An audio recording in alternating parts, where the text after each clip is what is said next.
jamais reculer. Nationalisme, allons de l'avant. Jeunes du pays, avançons, avançons. Intellectuels et soldats, avançons. Femmes et filles, allons de l'avant. Peuple congolais, ne jamais reculer.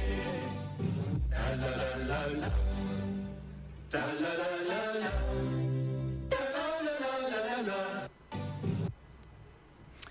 Encore et toujours au rendez-vous de l'émission des Vives Voix pour vous servir, peuple congolais. Nous ne reculerons jamais, alors jamais pour servir notre nation, notre cher et beau pays, la République démocratique du Congo.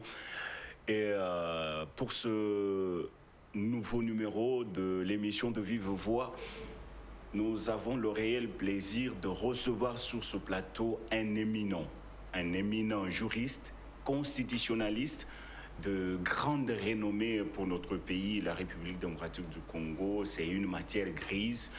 Alors nous allons devoir parler sur ce plateau de la révision ou carrément changement de la constitution de la République démocratique du Congo. Opportunités et dangers qu'il y a sur cette piste où on nous a entraînés depuis belle lurette, depuis quelques temps par le parti présidentiel, l'Union pour la démocratie et le progrès social, qui a officiellement lancé la campagne de sensibilisation de sa base pour que ces projets réussissent, parce que le parti présidentiel estime que cette constitution actuelle en vigueur dans notre pays de 2006 porte des germes qui ne facilitent pas le pays à évoluer.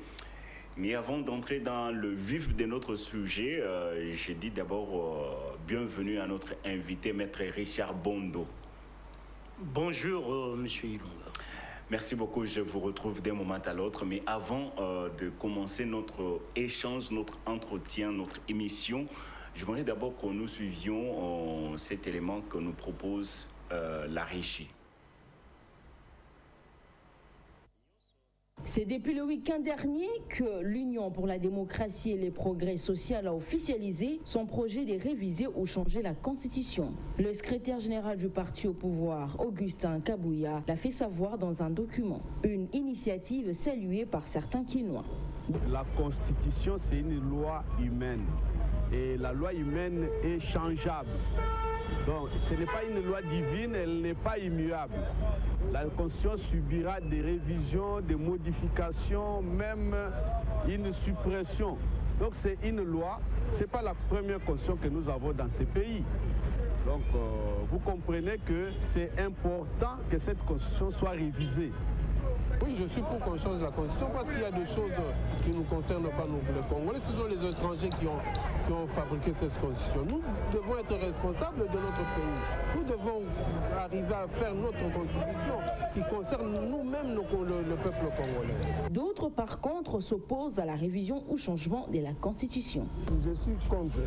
Pourquoi? Parce que je trouve que le problème de notre pays, ce n'est pas la Constitution. Nous avons eu à changer de Constitution plusieurs fois.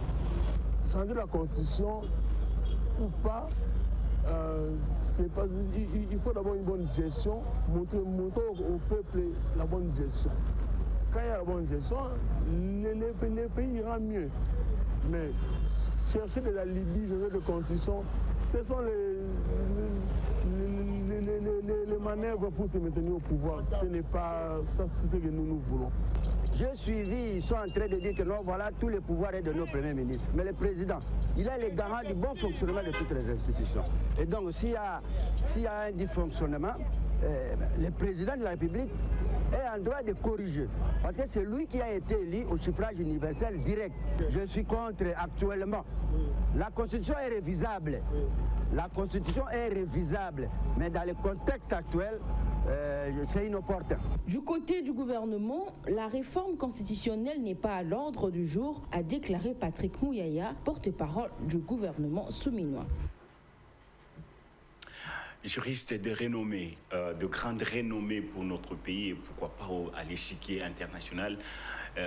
Maître Richard Bondo, c'est lui que nous avons sur ce plateau pour apporter suffisamment de lumière en rapport avec ces débats qui a été relancé par le parti présidentiel Union pour la démocratie et le progrès social, qui s'était d'ailleurs opposé farouchement à la révision de cette même constitution entre 2015 et 2016. Le débat était au niveau de la Chambre haute du Parlement sous Kengwa Dondo, mais il y a eu des manifestations au point de pousser le parlementaire à mettre un terme à ces débats. Maître Richard Bondo, vous venez de suivre les compatriotes, chacun donne son point de vue par rapport à ce projet de révision ou carrément du changement de notre constitution. Ça veut dire que, selon le parti présidentiel, la route vers la 4e République est déjà ouverte. Merci beaucoup de la question et surtout de cette invitation pour que nous puissions échanger à travers vous, à travers votre chaîne, votre antenne, échanger avec notre peuple. Parce que ce débat le concerne au premier point, concerne notre peuple, qui est souverain. Lorsque vous lisez l'article 5, parce que je vois que vous avez une constitution, tout comme moi ici, l'article 5 de la constitution en son premier alinéa, c'est le peuple qui est souverain.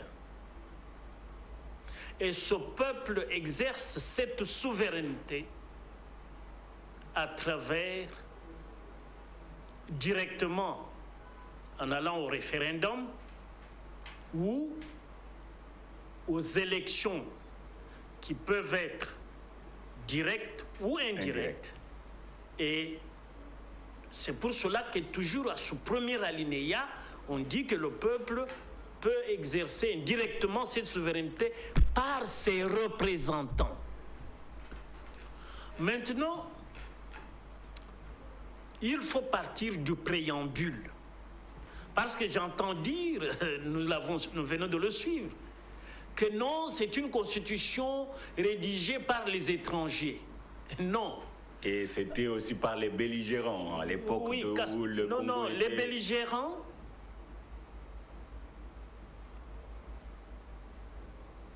pendant qu'ils étaient au dialogue intercongolais à Sun City, avaient rédigé la constitution de la transition.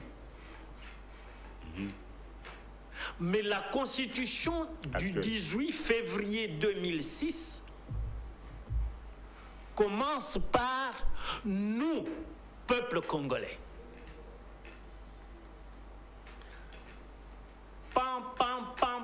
Autant de considérants, nous l'avons ici, c'est le préambule. Nous, peuple congolais, unis par le destin et par l'histoire autour de nobles idéaux de liberté, de fraternité, de solidarité, de justice, de paix et de travail. C'est nous, peuple congolais, qui avons décidé. Maintenant, comment le peuple congolais chute? Déclarons solennellement adopter la présente constitution.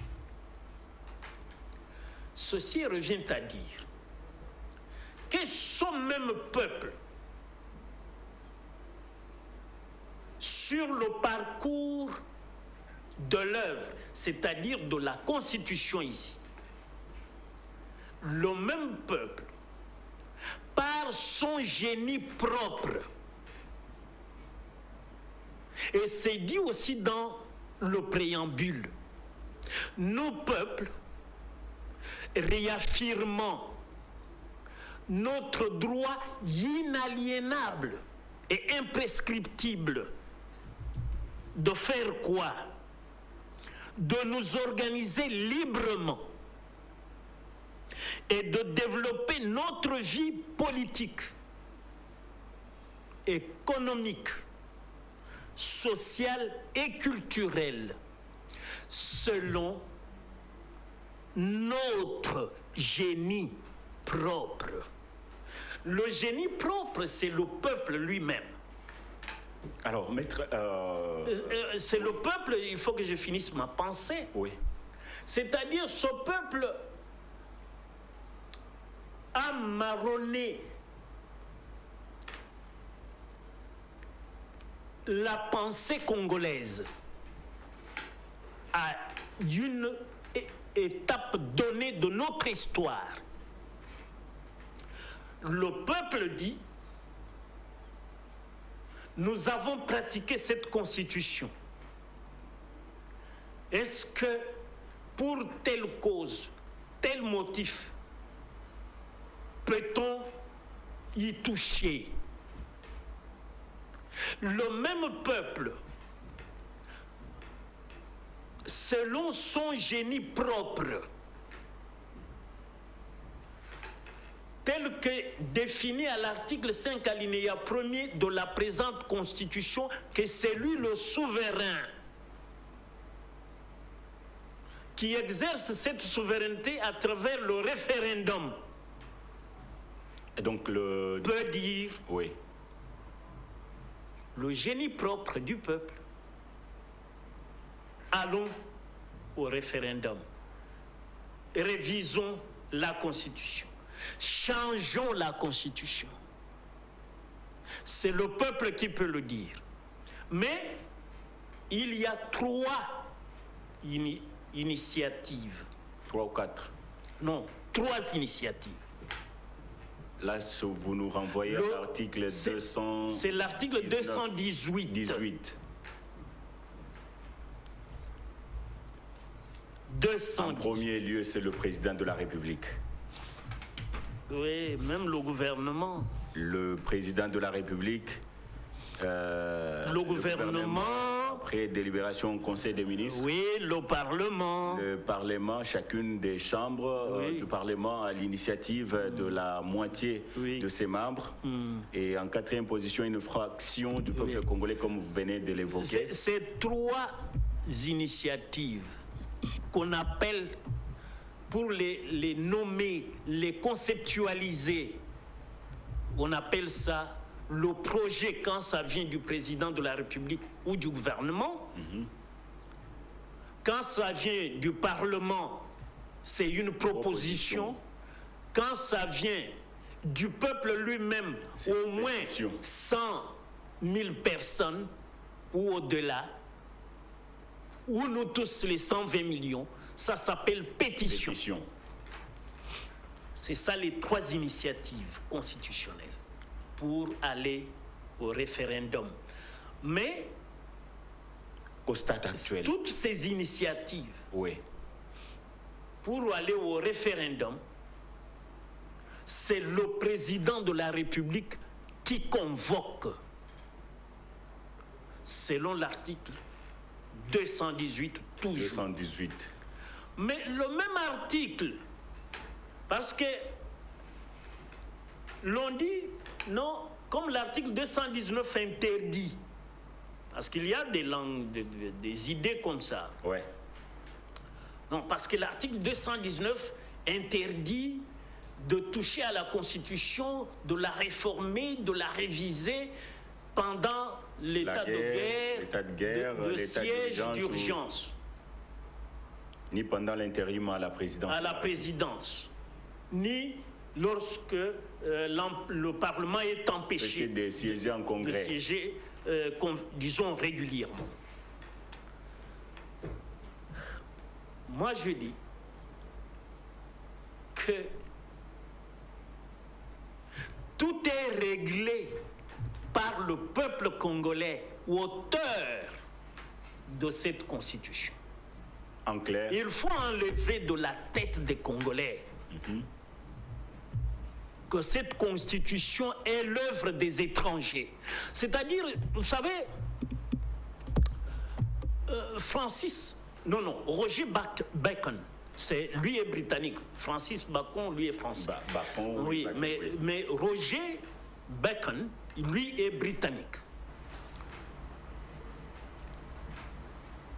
Il dit ceci: celui qui apprend doit croire. Celui qui sait doit examiner. Le problème, c'est qu'au lieu de contacter les publicistes comme nous, tout le monde se fait le métier de constitutionnaliste. Tout naturellement, surtout dans notre pays. Le problème, quel est-il? Il faut laisser aux initiés certaines tâches. N'est pas publiciste qui veut. Il faut être initié. Or, ici, la même Constitution a tout résolu, même sa révision. Elle en parle, l'article 218 que nous venons de lire. À vous entendre parler, maître Richard Bondo, ça veut dire que vous vous opposez à la révision de la Constitution? Non, moi je ne m'oppose pas à la révision de la Constitution parce que seul le peuple peut décider.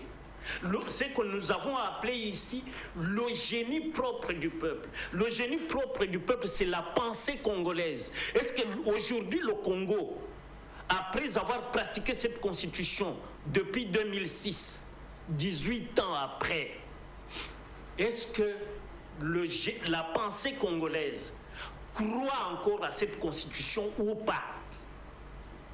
C'est dans ce cadre-là que l'Union pour la démocratie a estimé que non, on ne croit pas à cette Constitution. Il y a des germes qui empêcheraient le gouvernement à bien fonctionner, qu'il faut carrément aller réviser soit certaines dispositions ou changer certaines dispositions. C'est là, l'initiative peut partir de là. Vous savez, l'UDPS, mon parti, peut émettre un avis comme parti politique parce que c'est ça, l'UDPS fait la politique. Il n'est pas interdit à l'UDPS de penser. D'ailleurs, l'UDPS vient de lancer cette idée dans le public et le public s'en empare. C'est ça la vitalité, le génie congolais dont parle la Constitution. Et ce génie congolais dit: faut-il ou pas réviser la Constitution? Donc il y a maintenant deux approches. La première, c'est celle qui vient de l'UDPS. Moi je dis,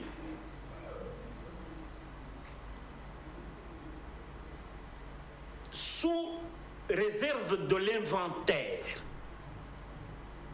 l'UDPS, qui venait de passer près de 6 mois après les élections, sans que le gouvernement ne fonctionne, sans que les 2 chambres ne soient mises en place.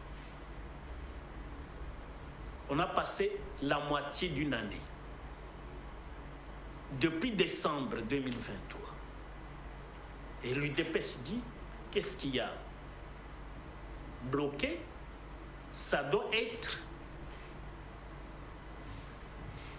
cette constitution qui demande au chef de l'État, pour mettre un gouvernement en place, de nommer le Premier ministre dans la majorité parlementaire.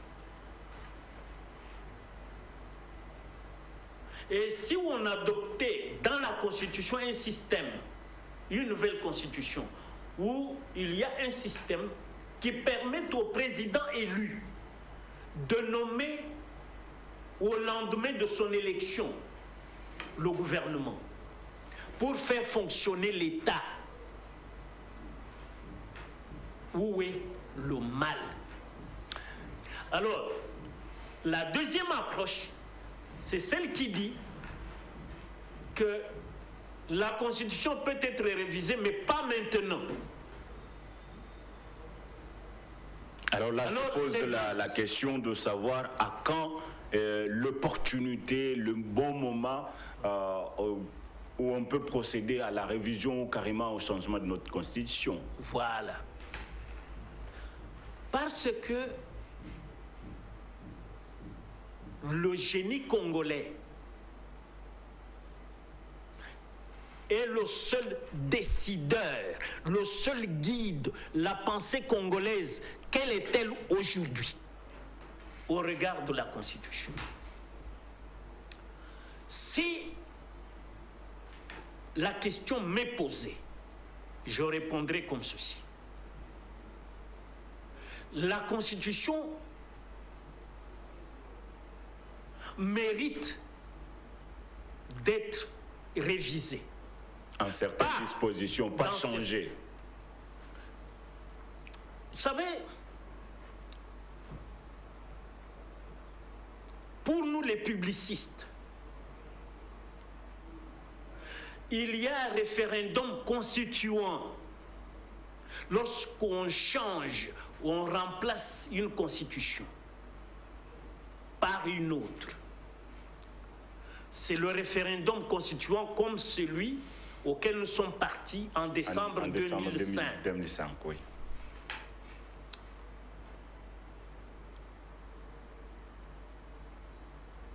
Maintenant, avec le dysfonctionnement qu'il y a eu après l'élection de 2023, faudrait-il revisiter certaines dispositions ou carrément convoquer un référendum constituant? Moi, je pense que s'il faut convoquer la Constitution, aujourd'hui, nous avons un blocage qui est aussi constitutionnel. C'est l'article 219. Ça, c'est un blocage qui est-ce que ce blocage-là pourrait empêcher même Ali Depes d'accomplir son dessein? Non.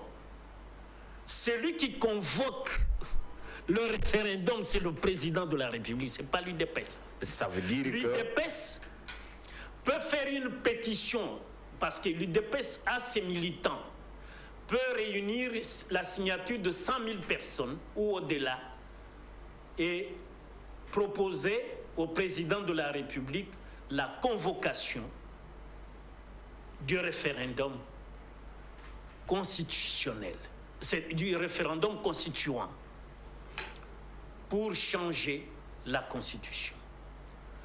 100 000 personnes, une pétition. Mais, comme il y a ce blocage de l'article 19, le président ne peut pas lui-même, lui qui a prêté serment selon l'article 74, de respecter et de défendre la Constitution. Voilà l'article 74. D'ailleurs, il avait dit dans l'une de ses interventions... Moi, Félix-Antoine Tshisekedi Tshilombo, élu président de la République, je jure solennellement d'observer et de défendre la Constitution et les lois de la République. C'est le premier engagement. Mais lui-même avait dit qu'il y a des dispositions dans cette Constitution, comme vous veniez de l'évoquer, partant de la nomination de l'informateur pour avoir un gouvernement. C'est ce que je dis. Parce que lui-même a constaté ça.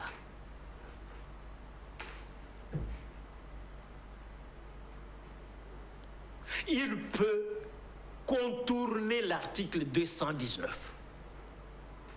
Parce que pour mettre en place les institutions, il a réuni toute la classe politique. Singulièrement l'Union sacrée. Les présidents des institutions, les animateurs, sont tous son choix, le choix du président de la République. À l'Assemblée nationale, Kamere a dit qu'il était le choix du président de la République. Dani Banz nous a dit que Sama Lukonde était le choix du président de la République. Alors, le dernier alinéa de l'article 218 donne la solution. Laquelle? 3/5 du Congrès, des membres composant le Congrès, change la Constitution. Ça veut dire que tous les bruits qui se non, c'est les... la place J'ai publique. dit que laissons aux publicistes le débat.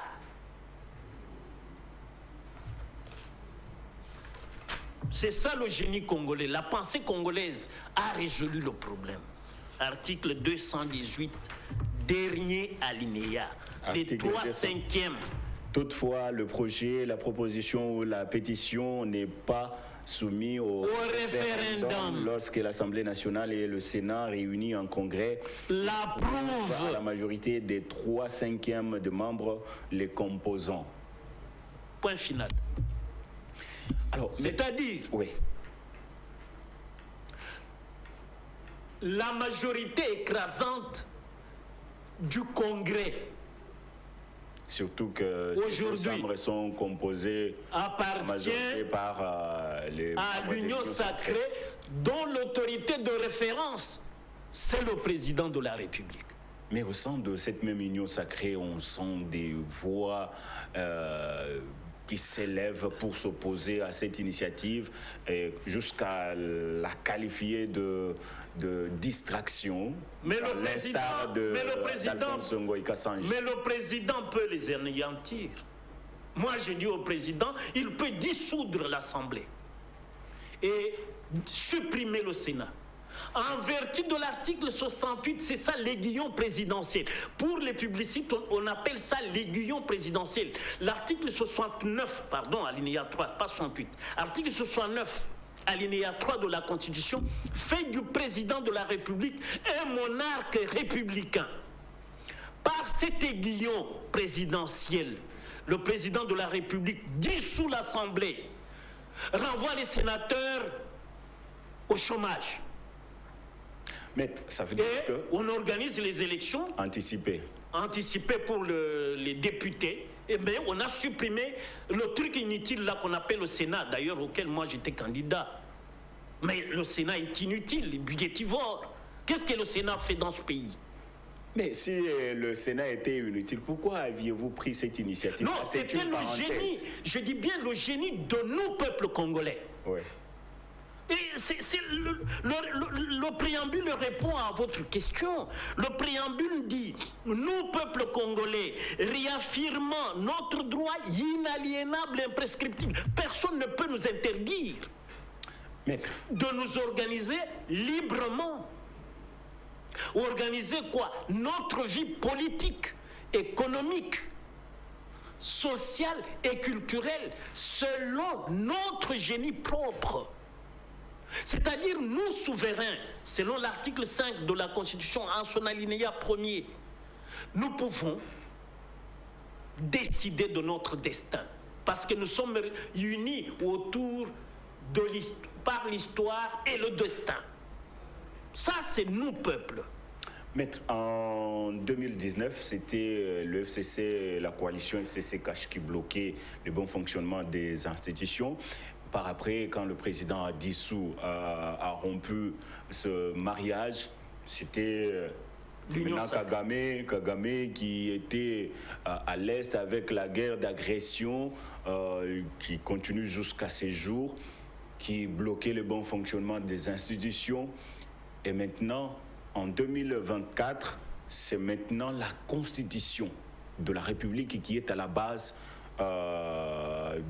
du mauvais fonctionnement de notre République. Pourquoi est-ce que depuis le premier mandat, le président ou le parti présidentiel n'avait-il pas pensé à régler cette question? Non, le parti présidentiel était mal dirigé. Jusqu'à aujourd'hui.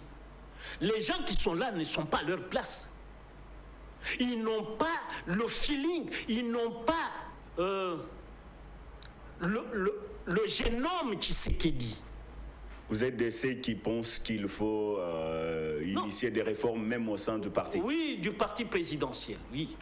Parce que ceux qui sont là n'ont pas l'ADN qui s'est dit.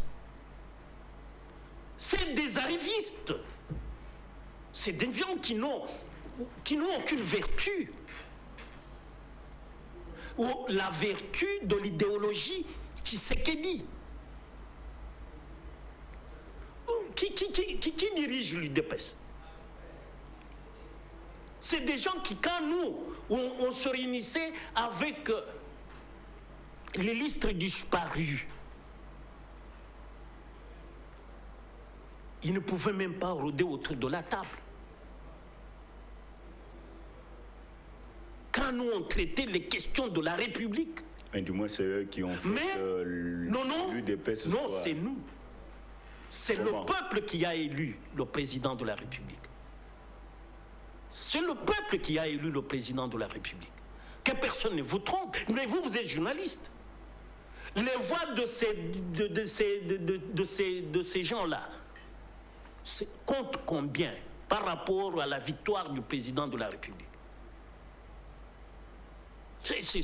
Disons, il faut tromper les aveugles peut-être, mais pas nous. Le problème, ce n'est pas le peuple. Le peuple, aujourd'hui, lutte contre l'agression, lutte aussi contre sa misère.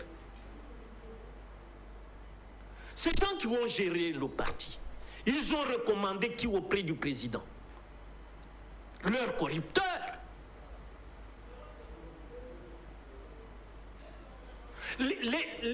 Les éminences grises de l'UDPS, que vous êtes. Bureau de Rapide, bureau de Cérépro, où sont-ils?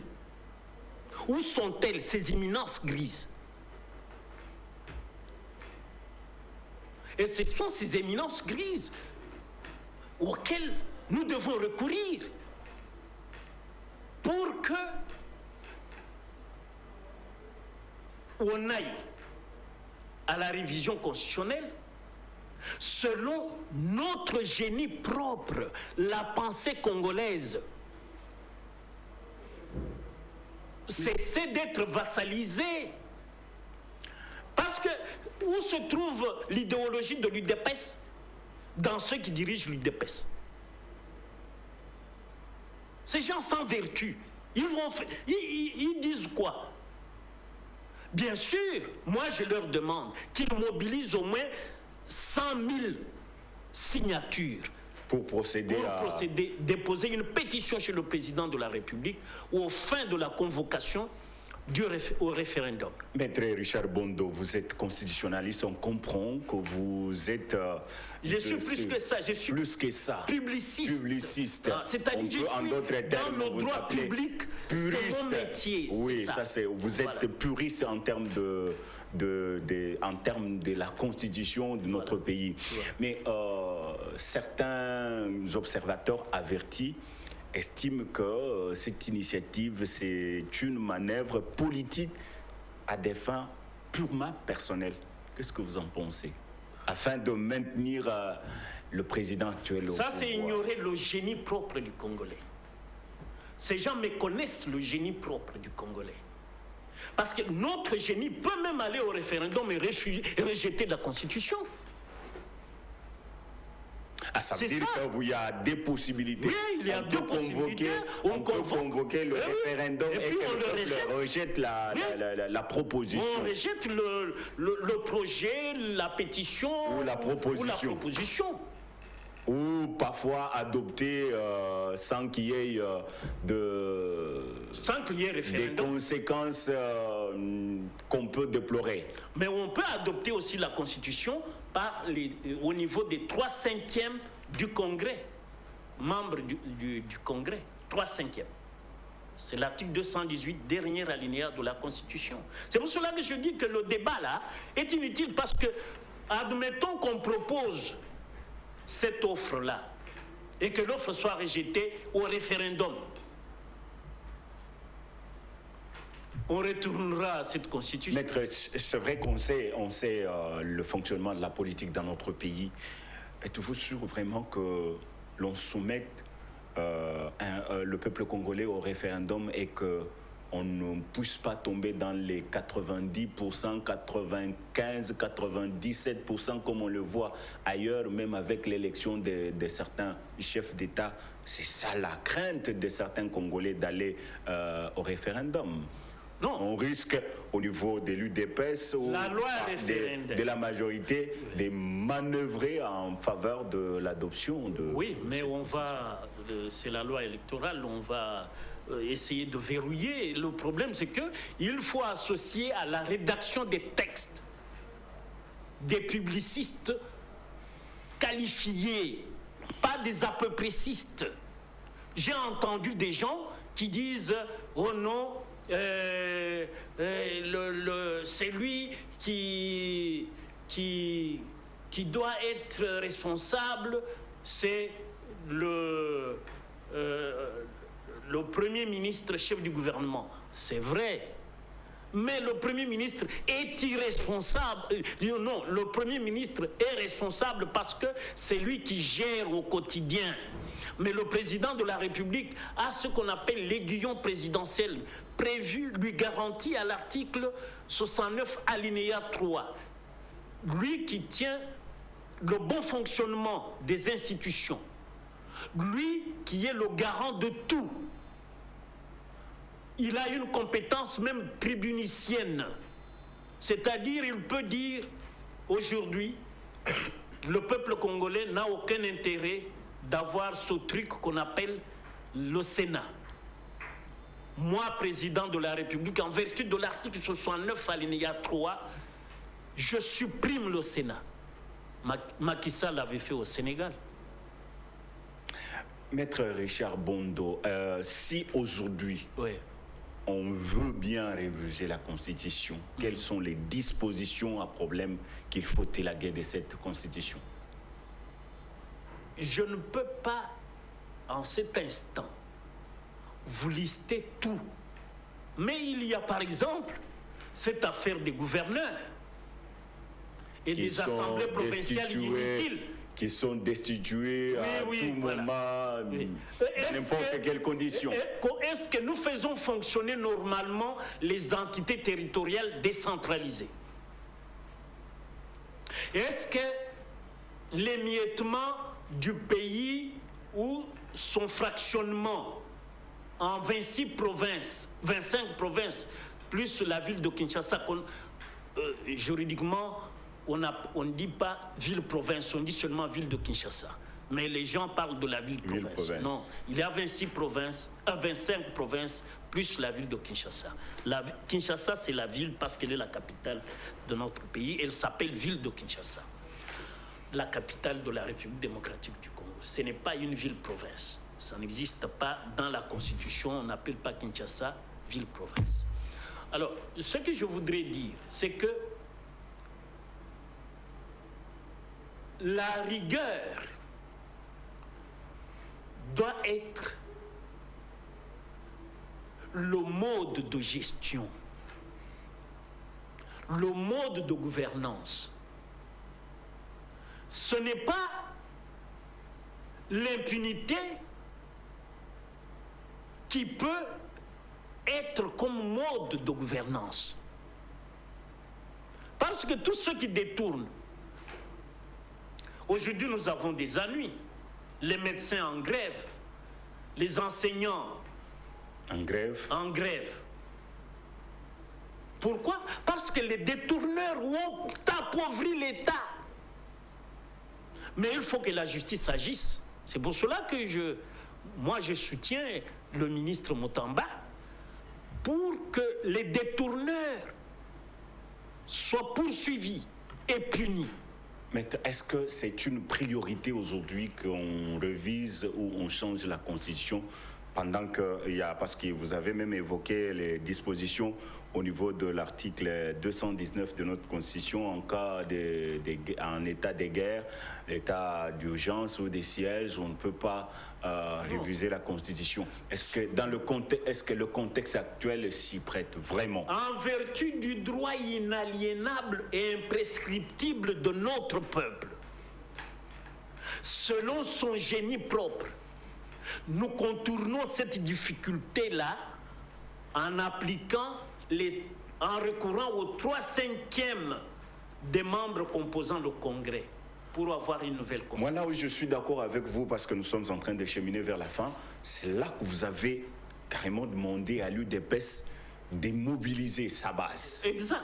De mobiliser et réunir 100 000 signatures afin de proposer au Parlement si les dirigeants du parti pétition. En sont capables. À ce moment-là, c'est là que nous attendons. Ont-ils la confiance du peuple pour avoir les 100 000 signatures avec leur comportement-là qui a déçu totalement le peuple? Le problème ici, ce n'est pas le gouvernement qui a déçu, mais c'est l'UDPS. La façon de gérer l'UDPS. Les gens nommés, les gens... Non, on a trafiqué les postes des éminences grises de l'UDPS. On les a trafiqués au profit des mercenaires venus de la diaspora.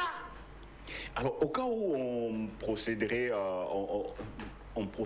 à ces changements de comptes, est-ce que l'UDPS mesure vraiment les conséquences qui peuvent découler de cette manœuvre? Parce que le cas de 2015 ou 2016 au Parlement, il y a eu des manifestations contre cette... Mais il n'y en aura pas. Comment ça? Le problème ici, si c'est le président qui convoque, lui, il a 74% du peuple. Et le peuple va dire, suivons le président de la République. Il a donné un mot d'ordre. Pour lui donner encore des mandats de nouveau. Non. Est-ce que le président vous a dit qu'il est candidat en 2028? Mais lorsqu'il y a un changement de constitution, non, mais il ne connaît pas.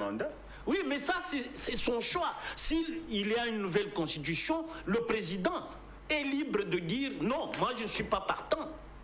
Je voudrais savourer mon statut de sénateur à vie. Il peut le dire. Il reste une référence toutefois. Maître, on veut chuter. Oui. Mais je prends l'article 217. Oui. Je voudrais, en votre qualité d'éminence grise, des connaisseurs de la Constitution, de l'esprit, des juristes, fins juristes, nous dire clairement l'esprit et la lettre de cette disposition constitutionnelle. Je lis, la République démocratique du Congo peut conclure des traités ou des accords d'association ou des communautés comportant un abandon partiel de souveraineté en vue de promouvoir l'unité africaine. Mais nous y sommes. C'est ce qui est à la base de la l'indépendance. Oui. Du moment que nous avons adhéré à l'ONU, à l'Union africaine, nous avons abandonné une partie de notre souveraineté. Mais il faut toujours le faire selon la doctrine Nyerere, le temps de réflexion pour voir où se trouve l'intérêt de notre nation. Est-ce que nous pouvons adhérer à telle organisation, à telle organisation pour céder notre souveraineté? Qu'est-ce que c'est céder la souveraineté? Ce n'est pas le territoire, ni un morceau du territoire.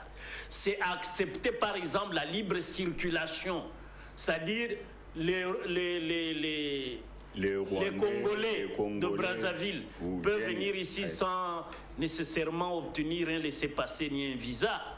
C'est aussi, ils viennent se promener, c'est la libre circulation. Même les étrangers circulent librement chez nous. Cela ne veut pas dire que nous avons aliéné notre souveraineté. Mais le problème ici, c'est que quand on lit cette disposition, les gens pensent à la cession d'un morceau de territoire. Or, ça, c'est interdit. Et je vous en donne lecture.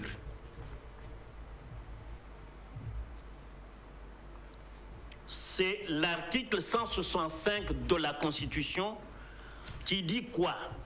Sans préjudice des autres dispositions de la présente Constitution, il y a haute trahison lorsque le président de la République a violé intentionnellement la Constitution ou lorsque lui ou le Premier ministre sont reconnus auteurs, co-auteurs ou complices des violations graves et caractérisées des droits de l'homme, de cession d'une partie du territoire national. C'est différent de la souveraineté. De la cession de la souveraineté. Je vous ai donné un exemple qui est courant et facile à comprendre. La libre circulation, par exemple, on avait parlé d'un passeport de l'AEC. Ouais. Voilà aussi la souveraineté, c'est-à-dire les Kenyans, les Tanzaniens, les Ougandais, les gens, les Soudanais du Sud, là, les Sud-Soudanais.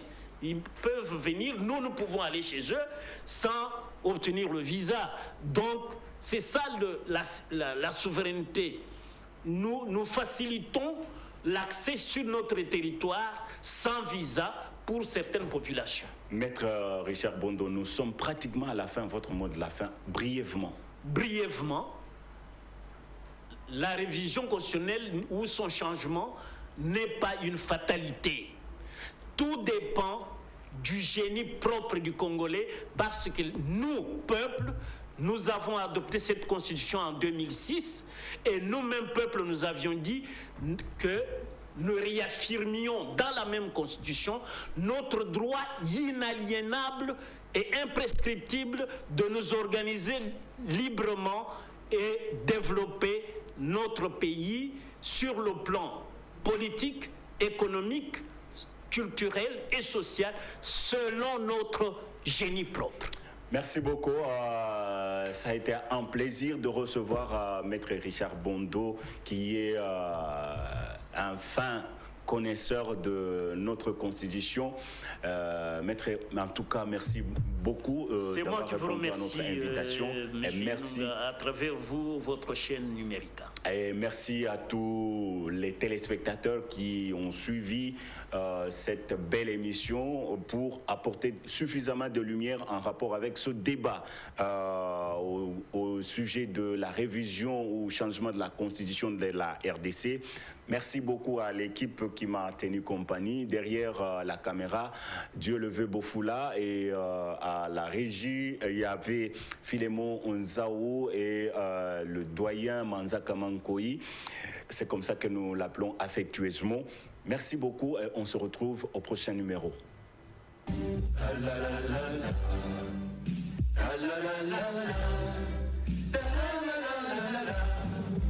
Peuple congolais n'est jamais reculé. Nationalisme, allons de l'avant. Jeunes du pays, avançons, avançons. Intellectuels et soldats, avançons. Femmes et filles, allons de l'avant. Peuple congolais n'est jamais reculé. Ta la la la la, ta la la la la.